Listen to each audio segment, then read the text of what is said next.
Hello, welcome to the Pedal Progressions Podcast, where progression is the obsession. We are in our awesome studio. Thank you, Cannonsburg. The Taco Tuesday at Cannonsburg Studio. We are upstairs above tickets and rental up here in the heat and sauna.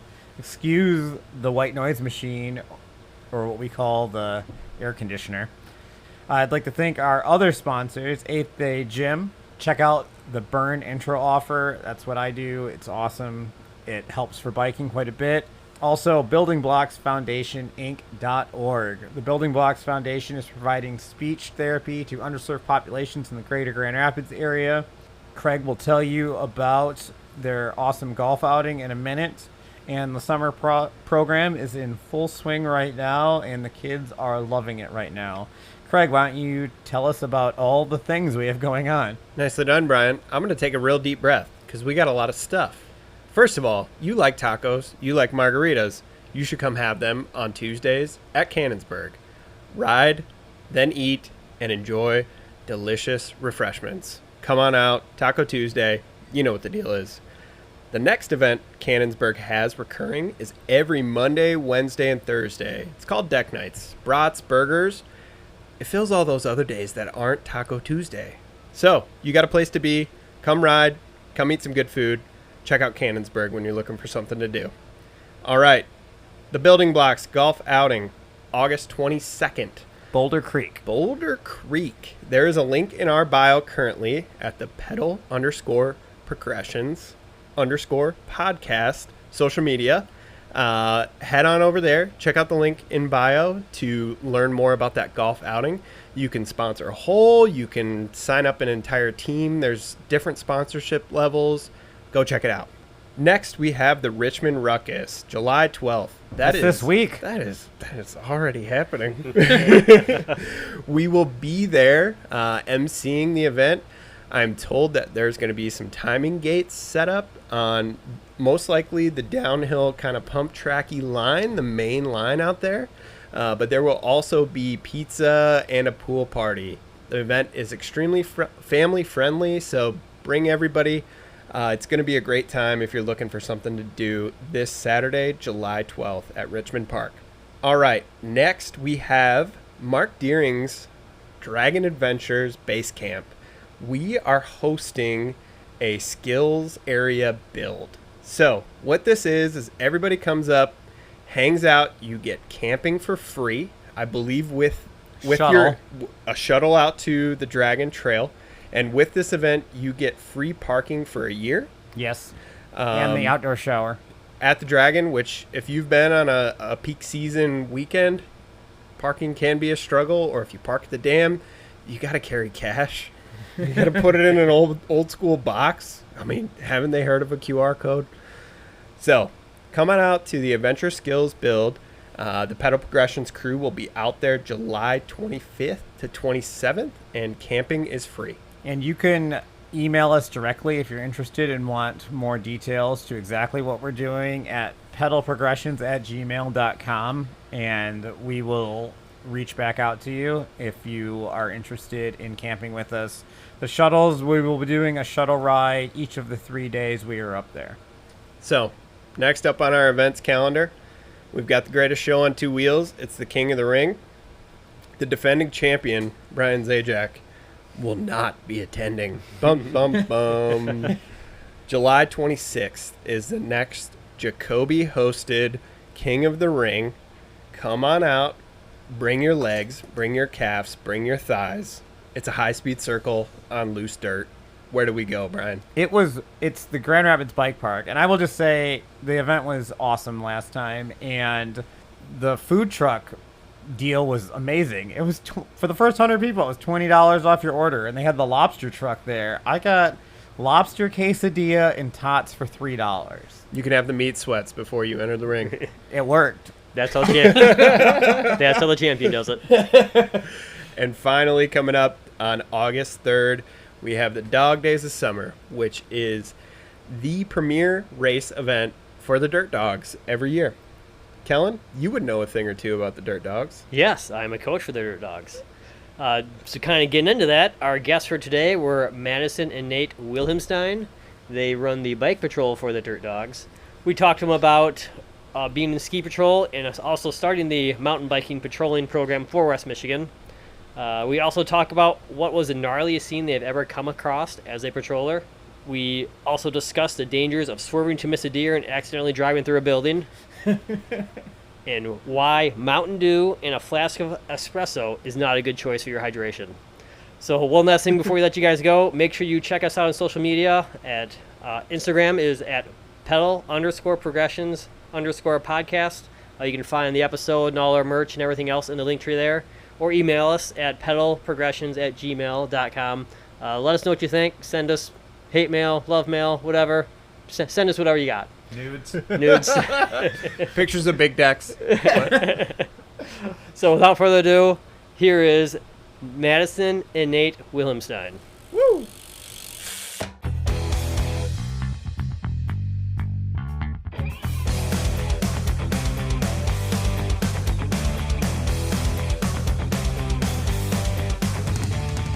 So we finally made it up here. Yep. We're only 20 minutes late. And It's you guys actually ate. not bad. That's not bad. We got our beers. The line wasn't terrible out there. There was riding. Oh yeah, we rode. Oh, good. Well, Craig and I did. Yeah. Slowly. 40% of us rode. It's much cooler this time, too. Yeah, it was a sauna in here last time. Why 40%? 2 out of 5. Oh, I see. We're going to count myself. Math is hard. Aren't you an engineer? Engineer.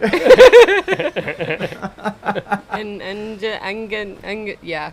I'm good with things. Building things. Just not building numbers. No, I'm actually really good with numbers. Just not percentages. Apparently. I'm good with decimals, not percentages. It's been a long day. You use math all day, sometimes it just stops.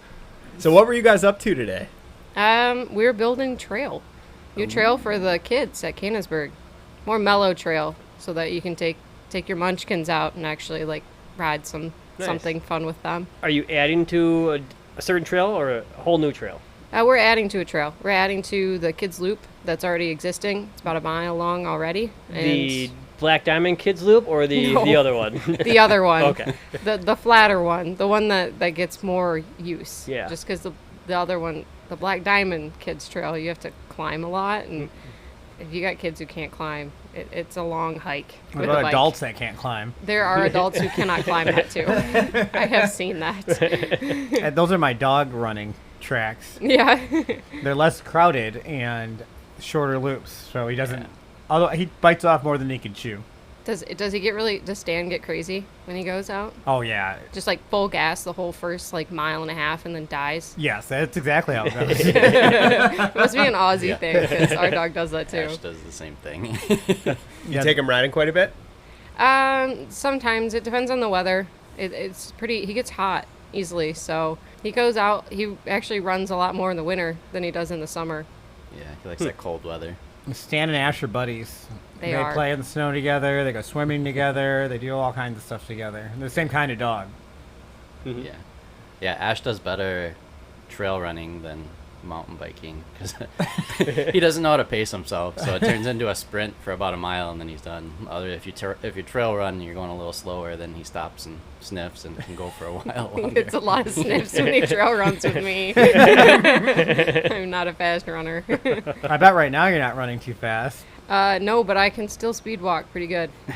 Congrats. You're, you. how pregnant are you currently? 25 weeks. What is that in months? Like real people measure. Okay, let's Yeah. put it this way. I'm in the second trimester. Okay. You're asking her another math question. I still don't know what that means. What percent along are you? Yeah. Due in October, all right?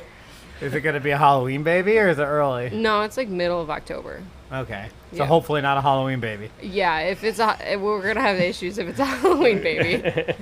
Would you say it would be scary? I would say it'd be horrifying. The baby be like 9-10 pounds.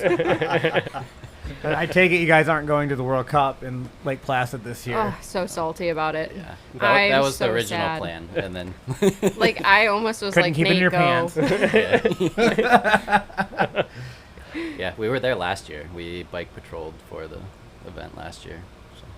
Cool. So does that involve like riding the track or 2 years what ago, are you right? No, sweeping?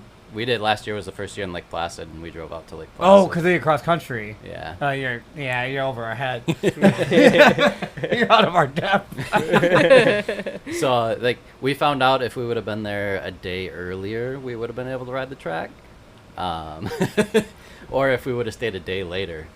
But they also didn't get some kind of approval, so after the event was done, they actually had to tear everything out. Oh, and no. so everything's going to be new this year. So it was a one-off course build and then Yeah. scrub it. Yeah. Mm-hmm. Yep. Pretty much. Man, wow. There's one section they could keep. Everything else was gone. Who screwed up? Yeah. That's quite the oversight. Yeah. Yeah. Permits. We Someone ran- didn't get the right permits. That's what happened. Yeah. And it's New York, so permits are a thing. Yeah. They take that very seriously there. Though I'm kind of not looking forward to the downhill course this year.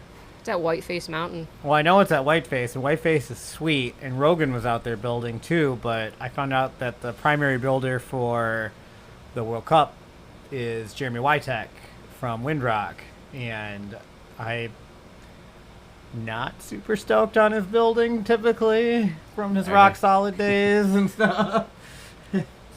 I was hoping it was Sean again, but it's okay. I'm just putting this out to everyone. And no one's agreeing with me with, I don't- with well, I don't words. know They're just who- shaking their head yes. I don't know I'm what not gonna trail say he's it. built. Yeah, when's the last track that he built at Windrock? Like most recent? Is he still work there? Yes, he's Aaron's buddy. Because I massively enjoyed the Tennessee National track. Did you? It was fun. It was very, very fun. The only thing I'll say about it, it had a lot of like super high speed, shut it down, do a little tech section, super high speed, shut it down, little tech section. So you couldn't really get into a flow. Like they tried to cram in a lot of flavors of things without real like cohesive thoughts. Does that make sense? The bottom drop to double to step up. When I was there, it was just had gotten finished before like that. It was like November, right before Dakota got hurt, and it did not ride well. The World Cup guys were casing the jump, so it's like eventually it'll be right, getting it on the first try. So hopefully they're not running into a due date, and then they're gonna have a bad World Cup track. Just have testers. It feels like Yeah. this year. Have you guys watched the World Cups this year? Oh yeah, we The- watch every single one of them. Cross country and downhill.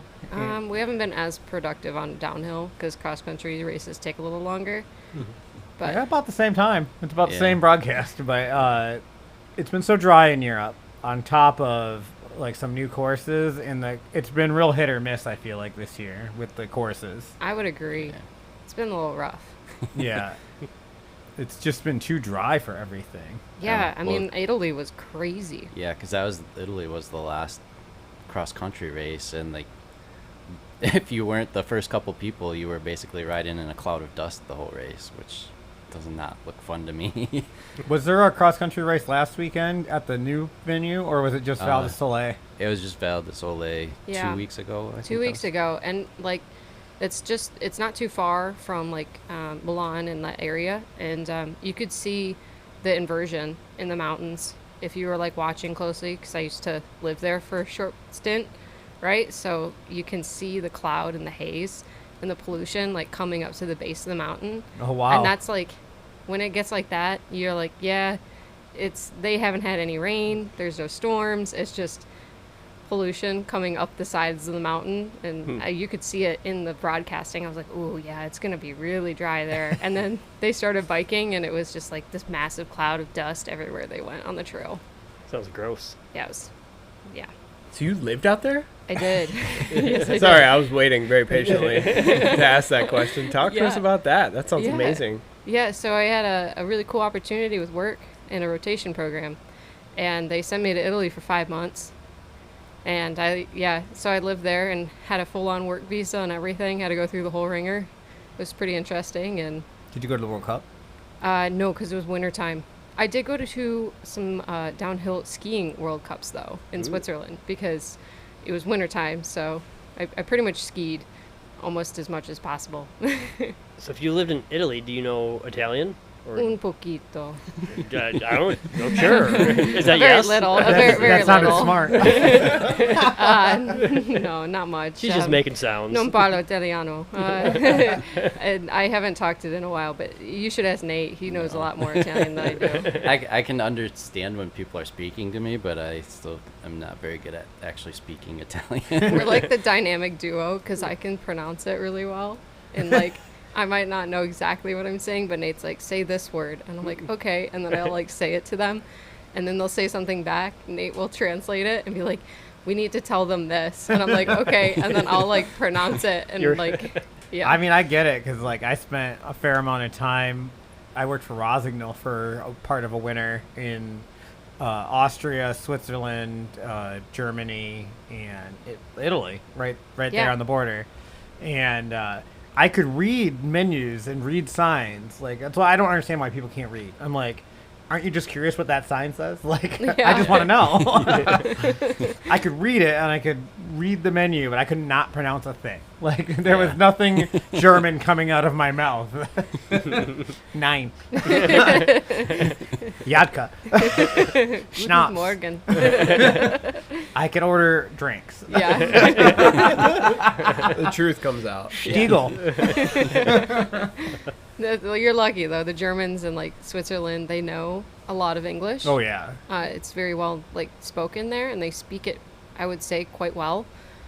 Except for like bus drivers and McDonald's employees and like Yeah, maybe restaurant not. employees. Maybe not so much, but in Italy, where I was, because I was in a smaller town, like outside of the major city, nobody spoke English. And if they did, they spoke English words, but with full Italian pronunciation. And it was absolutely, Just as hard to it understand. was just as hard to understand. The only thing I can think of is Eurotrip. Mi scusi. Mi scusi. So you guys, you said you skied there, and you Yeah. guys are really involved in ski patrol here at Cannonsburg. Yep. And go up north and stuff. And you started the bike patrol. Sure did. So you guys really were you safety patrol in like elementary school too? Dude, I totally was in 4th grade. Walk. I was one of the like safety kids. I had like a cute little like yellow like harness thing they gave The you. reflective belt. Heck yeah. And I was so proud to be, because you had to be a really special student to get that, and it was such a pride thing at 4th grade. My brothers didn't get it, but I did, so I had to rub their noses in it a little. Did you start out doing ski patrol first, and then moved over to the bike patrol? No, she Yeah. started with safety. Yeah, that's right. Get back in line. Just kidding. Yeah, no. Nate started with ski patrol first. He's the one who got me into it. I got into it from friends from college. So I went to Michigan Tech, and you can actually take the like entry into ski patrol class as a class at Michigan Tech, but I couldn't fit it into my schedule. So once I moved back here after college, I figured out how to get in at Cannonsburg, and yeah, that's because Maddie and I met here at Cannonsburg, and I talked her into it. So That's how you met Andy Fleetster, right? yeah, him and I went through the OEC class together. He'll listen to this the day after I edit it and send me a message that we talked about him. Yeah. So what's the sales pitch for joining ski patrol? Did you join it just for the free skiing? It's not like when you break it down, it's not really free. You're really selling it. Yeah, I don't know. It's just, to me, I enjoy helping people. So, and then like the free skiing on top of that is a perk, but like you pay to be part of National Ski Patrol. So every year you have to pay dues. Oh. And then that first year that you join, you have to pay for some of the stuff for the classes too. So it's definitely not a free thing, but But you get to buy those custom shaggy skis, right? With Yeah. the ski patrol graphic. but yeah, Sure You get a can. sweet red coat. yeah. You got to pay for that too. Yeah, Really? Do you really Yeah, want to know how they- much those ski jackets cost? Oh. There's a bunch of different ones, aren't there? Yeah. There's a couple different ones, but they all relatively are cost the same. How much? About $450. Are they Yeah. Gore-Tex? Yeah. They're Okay. like, well, if they're Gore-Tex, like they're just super- ugly in Gore-Tex then. yeah. They make them super nice. They do the They're- 3-layer Gore-Tex on them. Yeah, they're like the nicest jackets you could pretty much get on the market. But you ain't wearing it on a normal day. Yeah. No. But when you're out there all the time, especially here when it's like, hey, it's going to rain. And they're like, well, have fun out there. You still got to go. So I remember you guys telling me before about going through all the courses in that for ski patrol. You are almost like able to be on like an ambulance in that. Like you were very close to having your EMT in that. And what's the difference between ski patrol and EMT? Like what's separating you guys from all your Really, training? the training, like the rig, right? So, like, an EMT trains to be on an ambulance, and a paramedic trains to be on an ambulance. And we're trained to be out in the woods with whatever you have in your pack. And a sled. In a sled, yeah. Yeah. Well, your skis, and you got to call for a sled if you need it. But, like, on some courses, you might not be able to get a sled. It's just you. And Yeah. you have to use your first aid skills to utilize whatever is around you.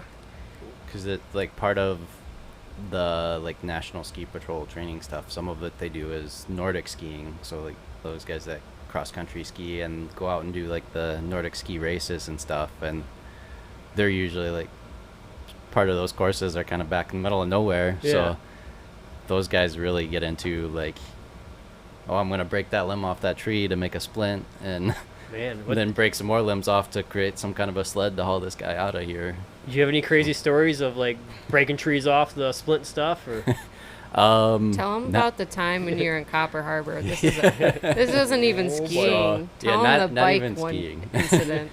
So, me and it was like 6 other guys from Ski Patrol decided to do like a guys' weekend up in Copper Harbor. And it was not too long after they got the second phase of the Keweenaw Point Trail done. But it like wasn't trail the whole way out. There was a good bit of like 2-track that you had to take to get in between phase 1 and phase 2. And we decided we were gonna go ride that the whole thing. And we got halfway through the 2-track part, and one of the guys, so that 2-track had like big basically ponds in it because it had rained a lot that summer, and we were trying to go around them, and the one guy slipped in the mud and ended up in the puddle. And when he lifted his foot out of the puddle, and I turned back just in time to see it, his foot after it got out of the water just dangled there. Oh no. And yeah, it was not good. And he was like, yeah, I'm not moving, and because up there you have no cell service or anything. yeah, you're out in the wilderness. Yeah, and so we didn't know if it was shorter to keep going forwards or turn around and go back. So me and one of the other guys ended up biking. We were like, okay, we'll continue on for a little bit and see if we can find a way out. And the other guys helped him out of the puddle, and because we were all ski patrol, Yeah. so they splinted him up, and they just basically sat there and waited. And yeah, so me and the other guy, like, we went for another like probably 10 minutes, and we're like, crap, like I don't think there's a way out this way. And at that point I was like, okay, let's get to the top of the next hill and see what we can see. And we got to the top of the next hill, and you could see the road. So he rode down and took the road back into town, and I went back and let the other guys know that we found a way out, basically. But so then, like, he went into town. Their fire department at the time was all volunteer, so there's basically no staff. Yeah. Anything. It's a long So- drive to Calumet too. Yeah. And so he had to go into the welcome center to call the guy that was the volunteer firefighter for the day, and then he had to call a couple other people to get all their rigs set up. And they had a side-by-side with a trailer that they drove out there. And when we got back to where the trail connected up, they didn't know the trail, so I had to ride in the side-by-side with them, which was only meant for 2 people. So I got to squeeze between these 2 firefighters and give them directions back to where we were in the woods. And then, like, they got back there, got him out, and by the time they got back there and got him out, it was about 2 hours, and then it's another 45 minutes to an hour to get to the hospital. So it took him like 3 hours to really get medical help. Do you know Tyler Kuning? No, I don't. He's coming up on the podcast next week. But we were up there, and we drove straight through the night, all through the night. Got there, got out of the car, and like our third run down, he broke his ankle into about 50 pieces on flying squirrel. Yeah. And we had to figure out, like, it was in the middle of the trail. So there's like up, down, just way out in the middle of nowhere. And we ended up having to get their EMTs and call the EMTs, and they come out with their like backboard sled that's like the unicycle on one wheel. Yeah. And we have to like get them out, and like I wanted to beat these guys over the head with a large stick because they couldn't have made it harder. Oh, we'll tell the story next week, the full in-depth one. But basically, it took hours to get out of the woods. He's diabetic. He's type 2 diabetic. Yeah. So like that makes it even worse. his they blood know sugar is that? crashing. I think they were dying too. They should have known. They should have like. Well, I mean, what was it going to change? We were an hour out into the woods. What are you going to? Yeah, I well, stopped if he's- riders that if he's crashing, you gotta give him sugar, man. We ended up stopping riders, and I happened to know them from Marquette, and they had snacks on them, so we were able to give them like trail mix and stuff, and then we Okay. got them out, and then I followed them in the ambulance. And World Cup racer Dakota Norton was supposed to use my downhill bike that day, and then dang. I stood him up like a prom date, and ended up at the hospital in Calumet, but couldn't tell him because cell service in Copper Harbor. But he ended up winning on his slalom bike on overflow. All right. By a lot. I guess he didn't need it after all. Yeah, it turns out he did not need my downhill bike. So this kind of touches on an interesting point in terms of trail design and probably local emergency response crews. Like, what are the key features that trail builders and organizations should be thinking about when they're looking at a new network of trails? Trails aren't getting easier. They're getting more feature rich. And with that, I think, comes more risk for serious injury. Obviously, if the trail's built really well, that helps to negate that. But what do you guys want to see when you roll up? Is it access points? Is it checkpoints? Like, what should people be thinking about when they're designing a trail system? Trail markers. Yeah. Yeah, trail markers for sure, but access points for side-by-sides, 2-track that can get you back in there. Yeah. And having a one-wheel litter, like you can go a little ways with those, but they're really cumbersome, and they're really not easy, especially if it's steep. So, I mean, we train on staircases with those for like practice if we can't get on the trails, but you like having the 2-track accesses are extremely important because you can get to that person faster, and then you can get them on the back of a side-by-side in a stretcher or a backboard and get them out of there. I guess one of the nice things about like newer like machine built trails is to get a machine back there, they automatically have the access points Yeah. there. It's just the a old matter of hand-cut trails that are like, they give me the heebie-jeebies, and I'm like, oh man, getting somebody out of go here would saving suck. someone at Yankee Springs. Yeah, we patrol at Yankee Springs. We Yeah. do. Where all do you guys patrol for bike patrol? Like we're used to seeing bike patrol because we ride downhill, but a lot of people that listen to the podcast are just cross country riders Yeah. and might not be as familiar with the idea of like a bike patrol. Yeah, so right now, our West Michigan Bike Patrol, we mostly do practices for the Grand Rapids Dirt Dogs. So we're here every Monday and Wednesday, and then we help on Thursday for the Cannonsburg Mountain Bike Kids program. But then we do races, a lot of races. So our first big race that we really got into was Lord of the Springs over in Yankee Springs. And that one, we had to rescue someone off of the first year we were there. And because of it, the race director had to make a few changes to how the race is done now because of that. Is that Mark? Yeah, Mark's awesome. The next good year, dude. he added a time cutoff after that. Yeah. When we had to race, how old was that guy? He had to have been 78. He was like upper 70s. Yeah, I want to say Yeah. 77 or 78. He was Refusing to quit? Yeah. Oh my gosh, So- she was so mad that he had to quit, and I was like, "Sir, you can't walk." It was like I haven't been able to walk for 20 years. Pretty much. That guy was There goes. Because it's Die hard. September, so it's usually still pretty warm. So I want to say it was like 85 degrees, and because he was so old, he was dressed in full pads. And then he also had a like cover over his helmet. I don't know why. And then his hydration for the race, I'll never forget it.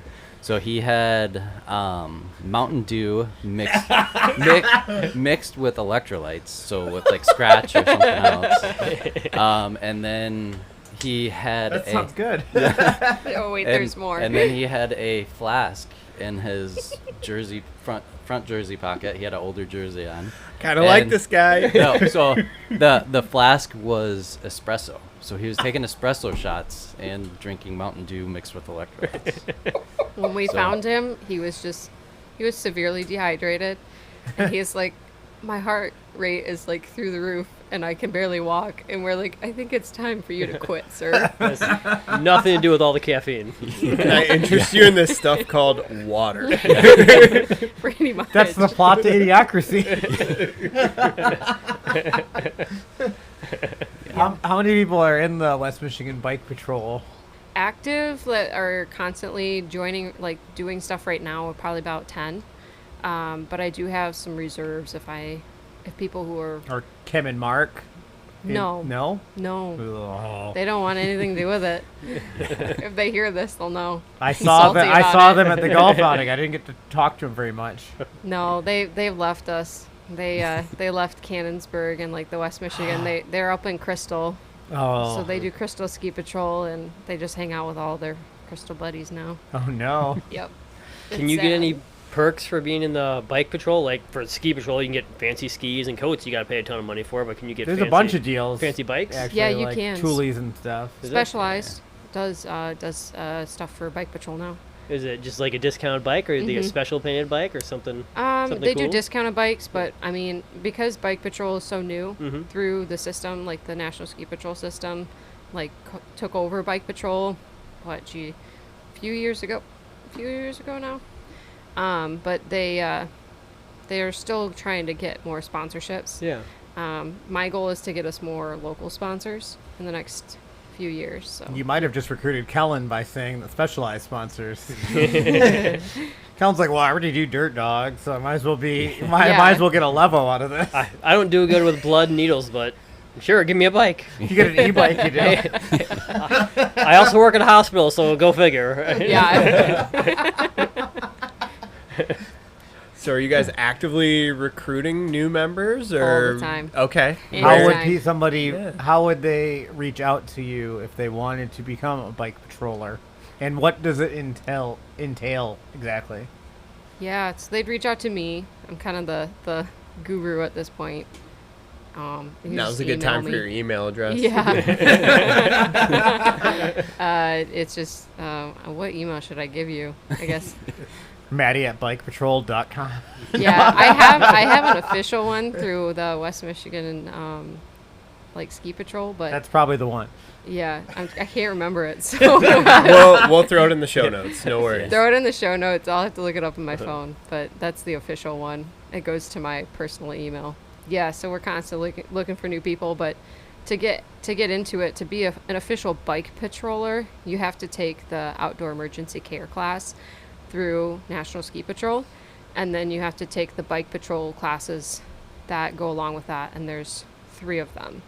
So that's quite a bit. The outdoor emergency care is the hardest part because it's literally a college course. Like there's no sugarcoating it. Expect to spend a lot of time studying and learning first aid. It takes a while, but it's a 1 semester course for sure. Are the other 3 similar to like the IMBA training ones that, like when I became a bike instructor, I had to take certain. Yeah, probably. They're not long. Like the next 3 are pretty.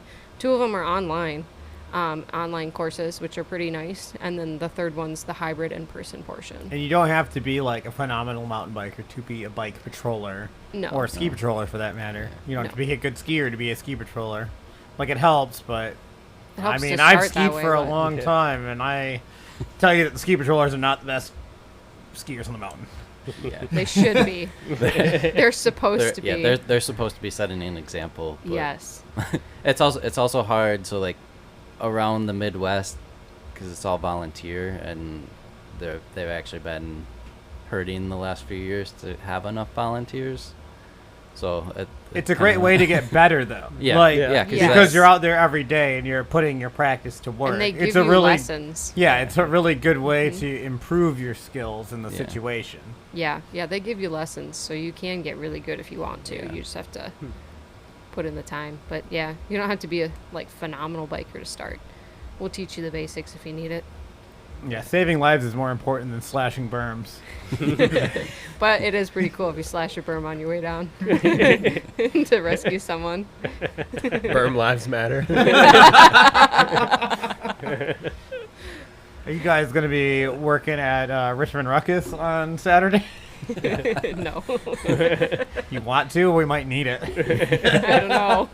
Last time I was at Richmond, I decided to bend my knee backwards about 10 degrees. Oh, ouch. Now I can barely ride, so. What's the worst injury you've came across? Biking or skiing? Biking, either. Like, what's the worst gross thing? Like, nope, I'm out. Sorry. Ooh, I got a gnarly one for you. It was a skiing incident when someone was here at the park at Cannonsburg, and they fell off one of the rails. But it was when they had like the Monster Jam park, where they had like all the crazy stuff over there, and the kid hit his shin straight into a bar, like rail. Tib fib snap, like boot top fracture. It was wide open. Oh, gross. You assume skiing and snowboarding, you got a lot of clothing on, but Oh yeah, he broke right through it. Gross. Yeah. That poor 3-layer kid. Gore-Tex isn't doing anything. There was nothing. No, there you could see the bone straight through it. It was for those who are not faint. Yeah, if you don't like blood, I was definitely not one to roll up on. And I do have a couple patrollers that I know that I'm like, if there's blood, this isn't gonna end well. So that was probably the gnarliest one. It turned out fine. He was young enough that he healed from it, but still. That would have been me. Just nope, send me the other direction. I'm out. I'll man the sled. Yeah, there's nothing worse than walking up on an incident and like watching one of my fellow patrollers see blood from like a bloody nose or something, and just watching them go pure white, and you're like, you should sit down. See, that's something that never bothered me. Like when I was trying to become a fireman, they're like, "You gonna be okay with this?" I was like, "Yeah, I don't care." Yeah, you'd be great. You should come join me. Nothing's worse than having I to just don't have rescue your own time. patroller. Time is the issue. We'll make it work. We were there's bike patrol at Boyne Highlands now, or Highlands at Harbor Springs, and the gentleman that helped us was awesome, but my buddy Jonah was riding Bad Jackson and overshot the crap out of the tabletop and destroyed his collarbone and punctured his lung and stuff, and he rode down on his own. Oh gosh. We're like, where is he? He Like, beat us. He beat us down. Yeah. Like, he's I like, forgot you were there. I'm hurt. I gotta go. He beat us. We're like waiting. We're like, where'd he go? He must have gone down. And I got a call like, hey, I'm in ski patrol already. I think I broke my collarbone. Wow. This might be a nice PSA moment. So we all tend to ride in groups, and I think we've all been a part of an injury scenario. For those that maybe haven't had that pop up, what are sort of the basics? What should you do? What shouldn't you do? Yeah, the ABCD. The ABCD is the first aid. These are reasons that you should always keep an eye out. So A stands for airway. So if someone's not breathing, or they're not breathing normally. Collapsed lung. Yeah, like they're wheezing, they can't take a full breath, something like that. Call 911, please, immediately. That's a 911. That's a You gotta- 911. Yeah. Bleeding uncontrollably. Like if you can't control it, like if someone's bleeding, first off, you'd be surprised how many people die from just their friends not knowing to put Tourniquet. pressure on the wound. Just start with putting pressure on. I mean, if you have a shirt or something that's somewhat clean, throw it on there, wrap it up, and put some pressure on it. Stop that bleeding. And if you can't get it to stop, call 911. It's a very good reason to. Someone saved my life because of that. I cut these 2 arteries on my arm right here, Oh gosh. and I almost died. I lost 4 Yeah. pints of blood. I believe it. It goes, especially an artery, it'll come out real fast then. You 2 can arteries. You said- And luckily, the guy had the wherewithal to put his belt around my arm and just Anything. stop the bleeding. You said you lost 4 pints? Yeah. Don't you only have like 7? 6? Yeah, 6, 7? tell. Yeah, that's amazing. I almost died. Like, I can still smell, like, even talking about it, I can still smell the situation. Like, yeah. Oh yeah. I remember every bit of it. It was NDE, like near death experience. If you see blood and it's squirting out of the person, It wasn't at a heartbeat, squirting. It was like a fountain. It looked like someone put a hose in a Solo cup and it was coming out that fast. yeah, that's stop the bleed. That's B. Callan's getting queasy thinking about Sorry. it. We'll move on. C is No. not so bad. You can talk about it. I just want to see it. You wanna see it. C is circulation. So if someone breaks something, sometimes you can see it if it's really broken. If you if you touch below where their injury is, like say they break their arm, check their fingers and squeeze a finger and let it go. And if it stays white, there's no blood circulation, call 911. They will lose that arm if you don't. That's an emergency situation for sure. Is there anything you can do to help them with circulation until they can get help? No. nope, you're If you're screwed, not, bye. Not If that we you're can not tell our trained- podcast listeners. You can- yeah, if Wave you're that not arm goodbye.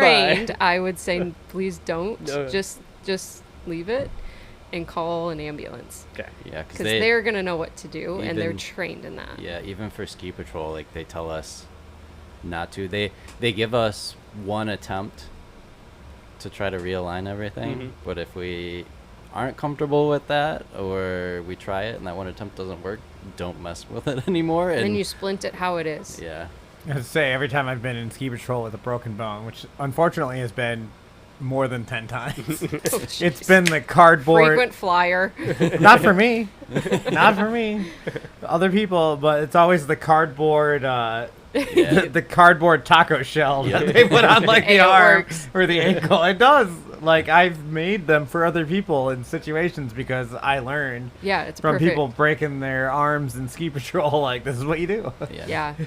So C is circulation, and then D is deformity or like disability. So like if you see like a good example of a deformity is, well, you can see it, right? Callan's face. I was gonna say Brian's gingerness. You just beat me to it. Well, that's his soul. That's not his, no.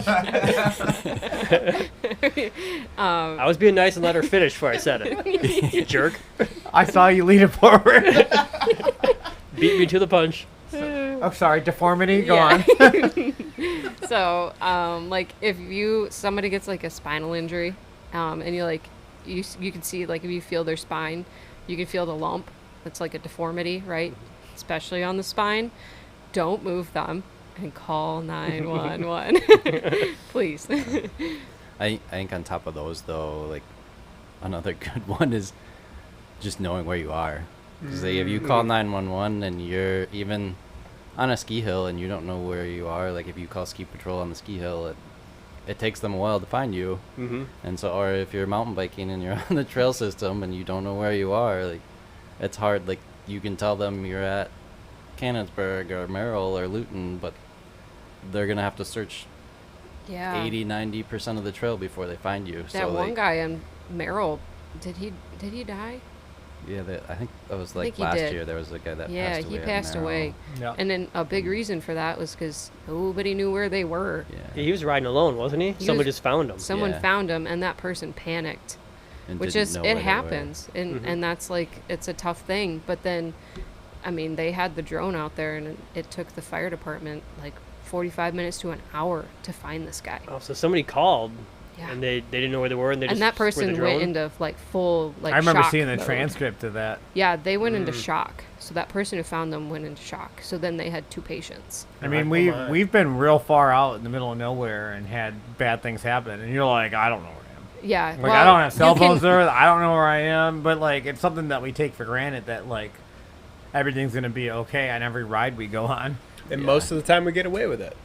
Like that it's a fact. Like we deal I guess we roll the dice every time we go out and, Yeah, you do. and ride. Well, I mean, one Yeah. thing, like if you're riding with the Garmin, like we had today, we could have been like, we're 7 miles into Cannonsburg, Yeah. and you can like kind of figure it out based on that, or like it's You put a lot of hope in them. yeah, like I'm saying 7 miles in, they're gonna go, okay, what does that mean?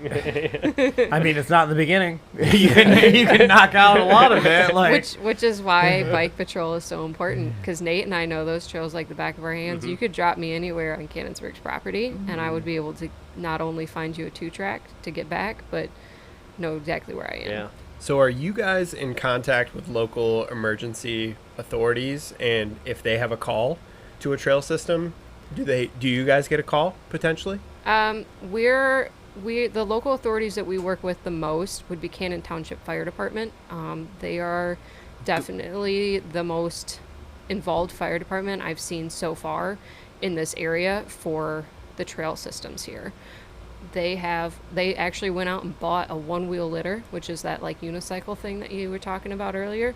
They have one. They're like one of the only ones I know who have one. this Plainfield, I don't know. because I've They seen might them out have. training at Merrill and stuff before with their side by sides, and I'll stop Yeah. by and say hello and whatever, Yeah. and like thanks I- for being like They started training more because they started having more incidents at Merrill, which is why like the A-frame, the infamous A-frame, got removed. You know? You're picking at a sore subject right now. I Oh, still, I know. Helen I'm over sore. there. I still refuse to go anywhere but through that tree. I will pick my bike up and carry it through that tree just as a point. Yeah, but like the point is like they are starting more. We don't. Most of our patrolling is at Cannonsburg right now, just given our connection with them and location. location, but the legalities of like patrolling at like a privately held like land versus public is very different, and the permissions we have to receive. It's much easier to patrol if we have an entity with something going on, right? So like Grand Rapids Dirt Dogs, we're out here for their practices and their race, the Dog Days of Summer race. But then we don't do a ton of just random public stuff just because there's a lot of legalities behind it. Yeah, that's something I never would have thought of. Like you need permission to go patrol a different trail. Yeah, so we're on public lands. We're technically covered under the Good Samaritan law, but you are exposing yourself personally if something were to happen. Yes, you are covered under the Good Samaritan law, but it only goes so far. Yeah. So me, as the head of patrol director of our bike patrol, I'm very apprehensive to send anybody out without some extra coverage. Is it different from like a county park like Wallfield and Luton versus a township park like Merrill versus DNR like Yankee that you brought yeah. up and state game area? Yeah, so all public lands were covered under the Good Samaritan law, but each land management, if we wanted to patrol there, I have to get special written permission from them at each of those locations. That's just crazy to me that you need special permissions to go help someone. And it's like, say a fire department shows up at a house, and like, yeah, I can watch the fire, but I can't go there and put it out because it's someone's private property. It just seems weird to me. Yeah, like you can do stuff. Like it's not, like we can, if we're out there and we come across something, we can help them and we'll be covered under that Good Samaritan law. But to like actively go out there in our patrol gear without this like agreement already established with the current, like the land management owners or Yeah. who manages it, it just is a higher risk that if somebody were to come back on us, it would be a little more challenging. Yeah, well, because you get 'Cause you get into the whole thing too of then they're like, well, why are you like random patrolling versus having somebody there all the time looking Yeah. after the trails? Yeah, which is why we don't have a full-time bike patrol at Cannonsburg, because if we did, the trails would not be able to be open Unless someone was there. unless someone was there. And then that's a lot of people, right? To Yeah. have to manage all that. So Yeah. that's why we do sanctioned events, to keep those trails public and open all the time, and under the land management rules of whoever is the land manager. But then if there's events, then we come and help. Do you prefer ski or bike? And some of this legality, does that play into your decision? You want to go, Nate? I don't know. So I guess patrolling wise, I prefer ski. But me just going out, I prefer biking. Is it because of the culture of ski patrol versus bike patrol? You think plays like a because little. it's been around for a long time and Yeah. people are like accepting of it as opposed to like this new thing that you're trying to introduce into. Yeah, I think that's part of it. Just because like bike patrol is a new thing, so like a lot of people don't even know there is such a thing as bike patrol. So that's like you end up answering a lot of questions, showing up in a bike patrol outfit, and they're like, "What are you and why are you here?" Is it 3-layer Gore-Tex? Better not be. I would say that ski patrolling is easier because there's not as much work. Yeah, It's already it's- established. To get someone out, you just go downhill, right? Just put them on a sled, go downhill. Well, I mean, I wouldn't say it's not work in that regard. I'm thinking as the patrol director of the bike patrol Yeah, here. the network. Yeah, I mean, people see us as the ski police too, though, and I don't like that because I'm not management. I'm just here to keep, like, you get hurt, you fall, we haul. That's the slogan for That's Central. for the cool ski patrollers that nobody knows, but the ski patrollers that everyone seems to know of, it is ski police. Yeah, which again we are asked by management to do certain things, right? Especially if someone's being like blatantly like could injure themselves significantly. You're like, okay, yeah, we can't have you doing that. But for the most part, we're asked not to. Kind of a cool thing you have out here is you have a ski patrol dog in the winter, don't you? We sure do. Yeah, we do. His name's Ash. Well, I guess the one that everybody pretty much knows is Lola, though. But Ash, our dog, comes out too, and Yeah, everybody knows Lola. She's our patrol director for ski patrol. Lola is their dog Yeah, that's the one I was thinking of, Lowell. I didn't realize your dog came out here. And every Saturday. does your dog ride up the lift too? No, he runs up the hill. He prefers to Like ride. under the chair, and you're riding up the chair, and he's No, we usually just take the snowmobile up, Oh, and he just nice. runs next to the snow. Oh, well, he'll ride on the snowmobile too, though. Oh, that'd be cool. Yeah, he's trained that he'll sit right in front of you, lay on there, and just kind of hang out while you go up. It's pretty cool. he'll run next to us on the rope toes or the magic carpets. Yeah.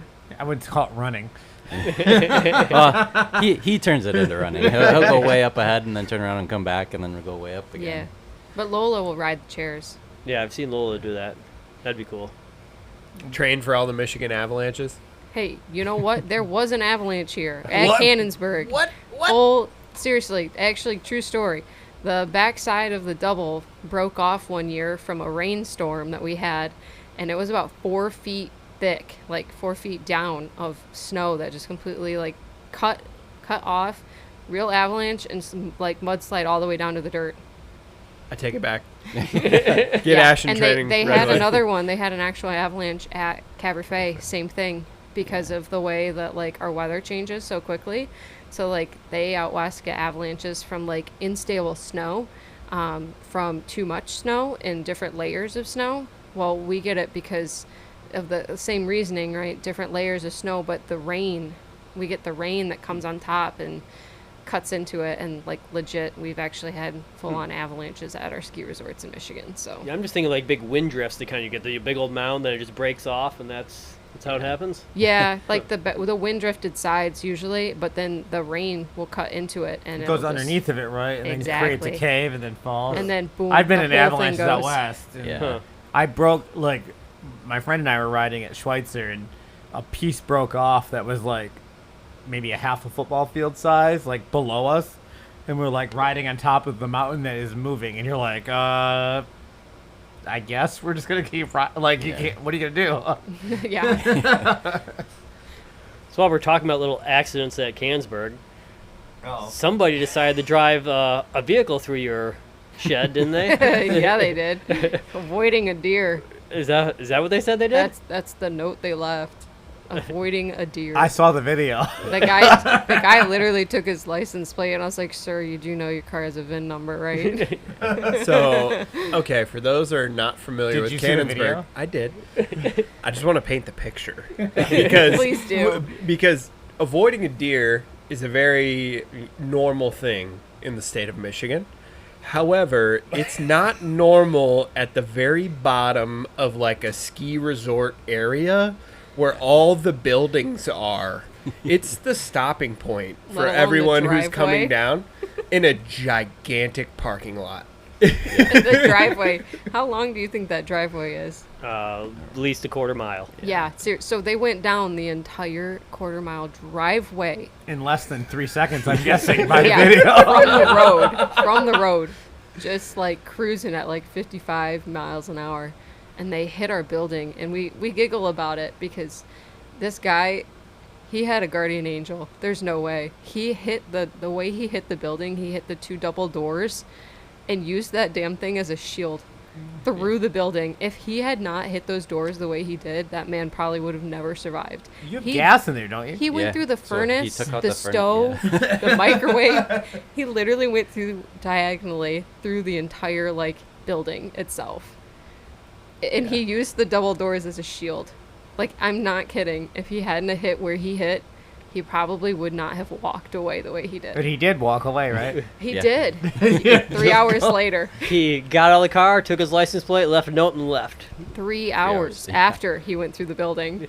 Oh, I didn't realize he took a nap. He literally You know, was it's- that passed out. It's exhausting missing deer. He was Well, 10. did the deer live? I have no idea. He was 10 feet from the creek. Yeah. If that guy, like I said, this guy had a guardian angel, like hitting the doors the way he did to get through the building, and then like not having the gas spark for 3 hours while he's sitting in his car passed out, 10 feet from the creek. Yeah, that was the thing too. He took out the gas line, so gas was running for hours. Yes. And isn't that how they found it? They Yeah. some people pulled into the parking lot and they're like, "I smell gas down here." The maintenance crew did. They came in the next morning, and they, the way that he hit it, like you couldn't like see it right away, because it was just like the doors were just kind of gone. Who left those doors open? Yeah, it kind of looked like it from the pictures, at least on the front side when you first pull in, and then the maintenance guys park over by the maintenance building next to us, but like they don't go to the patrol building, and the guys are walking around. They're like, "Why do I smell gas?" And they all smoke, right? So like, it's a good thing they smelled that before they tried to light a cigarette, because they probably would have gone kaplooey. That's full on. For those who haven't seen the video, it is straight up Dukes of Hazzard. Yeah. Like when the General Lee flies through a wooden barn door, that's what happened in the video. Well, 'cause It's unbelievable. If you watch it, you can see when he hits his brakes, and he doesn't hit his brakes until the car's all the way in the building. He hit his brakes 3 hours later. So you guys rebuilt. Yeah. There new fancy stuff in there, hopefully. No, because he didn't. The guy, if you're gonna hit the building and you're gonna go through it, at least take out the main weight-bearing wall completely, because they didn't, and they called it a remodel and said that it didn't need to be completely redone. So They used their cardboard splints to rebuild the wall. no, they rebuilt it really. It's really nice in there now, but it's exactly like pretty much the same that it was before. Just with a new stove. Yeah, Yeah. and a new microwave. New furnace. Yeah, new furnace too. So, when you're riding, Nate, what would you say is your favorite kind of riding? Maddie, I would ask you, but you're not riding anytime soon. No. What do you dream about Yeah, riding? What do you miss? What do you miss the most? Riding, just getting on my bike. We almost had to throw a rope to get her up the stairs up here. Yeah, it was like Studio. Shamu. Learn how to go free willy. We're like, I think they're coming soon. I hear, oh, these stairs are so steep. That was me. I said the same thing. So, I don't know. You went to You tech, too, no, so don't yeah, tell so I them went, that. I went, You tell I them went the to tech. truth. So, my favorite stuff is UP riding, and it's all the old hand cut technical stuff. The That's my stuff you favorite hate kind of- taking people out of. Yeah, that's my favorite kind of riding. Yeah, he likes the more sketchy it is, like natural sketchy. That's his favorite. what's like, that terrible trail at Michigan Tech? Horny Toad or something like Yeah, that? he loves Yeah. that one. Oh, that's the worst trail. He that- drags me on all the time. That's awful. It's like That- it's like riding your bicycle with square wheels. it is honestly terrible. is. or like the red trail at Copper Harbor. That's not fair. That's fun and nice. Yeah, Nate basically But, is like, if you don't feel like your legs are burning and gonna fall off by the end of the trail, it's not good. The weirder, the better. Yeah. Were you planning on doing Margie this year if you weren't having a baby shortly after? I actually am doing Margie, the 50-mile Margie. Oh, dick. Yeah, his pet Shamu is gonna have to follow him around in the car. You leave him there. I I'm told him at I was- Jackson Park. This is where you're stuffing. I know. I told him I was putting a tent up at Jackson Park and was gonna take a nap in there. Are you going to be like, you just quit this? I can't quit this. Yeah, all you have to do is Back send a out there. text. Well, you get a buckle at the hospital, though. Yeah. You'll be at like less. You'll be like a couple weeks from being due. It'll be about a month. Yeah, about a month. Yeah. That's still pretty close. Yeah. Yeah. I got permission before I signed up. It's true. I'm a pretty nice wife. So how's the prep going?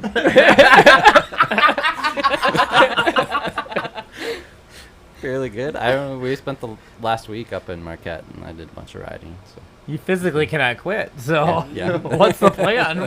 How are you approaching this? You've done it before, right? I've finished the 50 twice now before.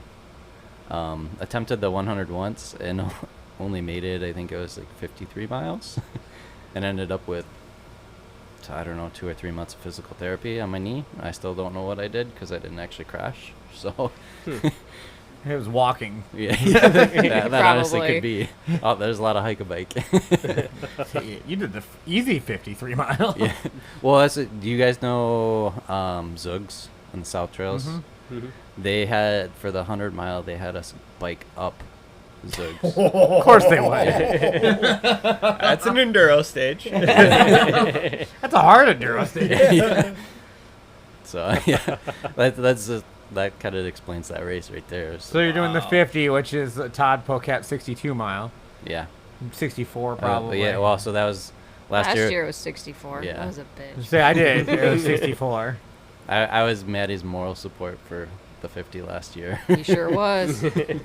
I made it. I finished. I was following on Margie Day every year. Courtney pulls it up and she starts following everyone and then tells me who's going, and then I start following later in the day and oh, it's quitting now.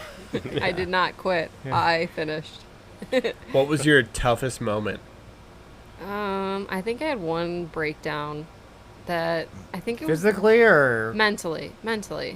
Gosh, where was that, Nate? I think we came around.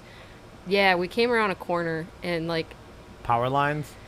yeah. No, so it Where was that? it was out at Lake Minnie. There's always there's a unofficial aid station out there. It turns into basically a giant party. And we got there and we took a break, and Maddie was all I kinds of couldn't negative. eat anything. It was really rough, and we went on, but there was the wall. It's that stupid, massive rock wall that is really hard to ride it, and everybody just pushed their bikes up it. I can't remember what section. It's by it's the on. ski jump thing, right? Yeah, Of it's a little Suicide after Hill. that, and it's not Yeah. even. I don't think it's technically a bike trail. I think it's just one of the ATV trails because it's more of a 2-track. Yep. But you come out of the single track and you do. Oh, it's almost like a hairpin turn, almost a full 180, and then all you do when you make that turn is you're staring up this Yeah. rock face that almost looks like My it's lights couldn't rock hit the top of the climbing. rock face, and I just started crying. I was like, Nate, I'm so over this. Yeah, that was not. I know exactly what you're talking about. Yeah, that was the point when I mentally, I think, really lost it. I was through most of it relatively quick, and then I drank too much water without electrolytes and Ooh. flushed it. So I was cramping in spots I didn't. My ears were cramping. I swear. It was awful. I couldn't do anything. And right. I mean, that's not that far from the finish, and I remember coming around the corner and just being like, oh no. Yeah, you come around that corner and you're like, seriously? That's not even a trail. It was. I just dreaded getting on and off my bike so much because I knew if I swung my leg over, I was going to cramp in 17 places. Yeah. And Well, it became I'd find logs in like stumps on the side just so I can get my leg on and off my bike. And those 2 tracks were the worst because there weren't logs I could step off of because I couldn't reach the ground with my dropper down because my leg was so cramped it was bent. I think that happened on the last podcast. Oh, it did. Oh no! You need to take some more electrolytes. You should carry salt tabs with you. In Or fact, or Mountain Dew and espresso. Espresso, as you learned. as a bike patroller, I actually do carry salt tabs. The amount I of people carry I have Element. saved with salt tabs, like on the trail, you'd be surprised. I've gone through like a whole tin of those things. What's the thing you got to refill the most on your emergency pack? What do you? Salt tabs. Salt literally. tabs? Is it Seriously, salt? it's salt tabs. You wouldn't believe it. Everybody goes out there and they just have water, and it's like 85, humid, hot, and they're sweating like crazy. You're like, you know, you're sweating salt too, right? Well, no one realizes that like too much water consumption is like the #1 reason people die doing marathons and like endurance events. Well, think about it this way: you're sweating, you're losing water, but you're losing salt too. If you're only adding water back into your system, you're diluting what salt reserves you have left even more. Which is what connects the electrical Connections things in your body. Yeah, so without salt, you cramp and you can't move. I will So- say the best book ever about this is Waterlogged by Dr. Timothy Noakes. It is an excellent breakdown of what happens. I haven't read that, but I did take I worked with Yuri Carlson, who's a phenomenal like dietitian. She has her own business, but she works with endurance athletes only, really, and that's who helped me get through the Margie. Yeah, being low carb, like the numbers are very skewed compared to what a normal person would be. Like, I have to consume a lot more salt than what someone that was taking in a bunch of carbs. Like, Kellen and I's idea of a salty beverage is much different from each other. Yep. You're a salty bitch. He has like a half an element thing in a bottle, and I have 2. Yeah. Like, that's the difference. And it depends on like how you sweat. I'm not much of a sweater. Like some people are very salty sweaters and some aren't. It's just kind of weird to think about, but like your body type plays into that too. Well, on that salty note, we should start wrapping this up. Yeah. Any big events you are looking forward to coming up this year for you? birth? Besides the baby birth? That seems like #1. That's kind Yeah. of harder than Margie. Yeah, baby. Nate, I don't know. Margie too, you know, because that comes right before the baby. Hopefully. Yeah. Yeah. Well, appreciate you Dog guys. days of summer. Yeah, dog days of summer. Yeah, I was gonna say, Dirt dogs every Monday, yeah, Wednesday. every Monday, Wednesday, dirt dogs. We have dog days of summer coming up at the beginning of August. That one's always a fun one. Yeah. Get a hold of them and join.